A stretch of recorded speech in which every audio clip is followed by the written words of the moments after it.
Transfer కే మేము కాంగ్రెస్ వాళ్ళ 30 లక్షలు తీసుకుంటాము.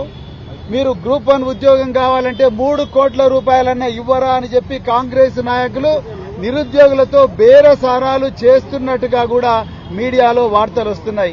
అది సంగతి. అన్ని రేట్లు తగ్గునే గాని తెలంగాణలో లంచాలు తీసుకునుడు పెరుగుతున్నది, పెద్ద మొత్తంలో తీసుకునుడు పెరుగుతున్నది. చేతిలో 3 కోట్ల రూపాయలుంటే గ్రూప్ 1 కొలువు వస్తదని ఒక మంత్రి సార్ అంటున్నాడట. ట్రాన్స్ఫర్లకే 30-40 లక్షలు తీసుకుంటున్నామని అంటున్నాడట. అంటే చూడుర్రి ఎంత బాజాప్తా కొలువులు అమ్ముకుంటున్నారో. ఇక ఏండ్లకేండ్లు తిప్పలు పడి చదివి పరీక్షలు రాసిన పేదోళ్లకు కొలువులు ఎట్లొస్తాయి చెప్పుండ్రి.